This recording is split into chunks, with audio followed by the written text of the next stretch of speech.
और अभी आपको बता रहे हैं, आम खबर से आगाह कर रहे हैं, तहरीक इंसाफ आईनी तरमीम का हिस्सा नहीं बनेगी। अपोजिशन लीडर उमर अयूब की जानिब से ये बयान सामने आ गया है।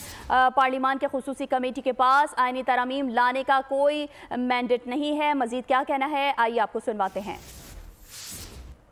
एक कॉन्स्टिट्यूशनल अमेंडमेंट ये जो लाना चाह रहे हैं, इसका तो ये मैंडेट ही नहीं है। और मैंने यहाँ पे खुल के कहा है और मैंने कहा इसके मिनट्स में ये डालें, इसका हम लोग कभी हिस्सा नहीं आप लोगों की किसी आईनी तरमीम का हिस्सा नहीं बनेगी। कॉन्स्टिट्यूशनल कोर्ट्स के हवाले से भी किसी से इन्होंने कोई चीज़ इनके पास है नहीं बात करने की, तो हम लोग क्या बात करेंगे। अब जो आप लोग बैठे थे तो क्या कुछ डिस्कस हो रहा है? आप लोग कुछ नहीं डिस्कस हो रहा। हम तो देखें, सबसे चीज़ यहाँ पे बैरिस्टर साहब ये सरदारा साहब में हमारी रिकमेंडेशन की स्पेशल कमेटी बनी थी कि MNAs के जो हमारे राइट्स है पार्लियामेंट के, उसके बारे में बात करें, उसके बारे में कोई चीज़ हो तो बात करें।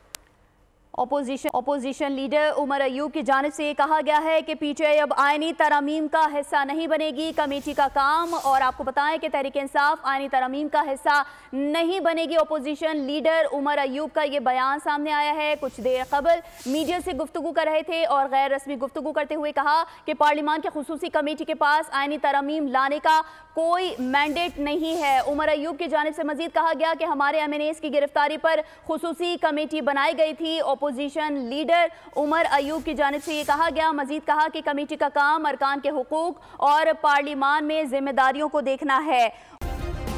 सब्सक्राइब करें और बेल दबाएं ताकि कोई खबर रह न जाए।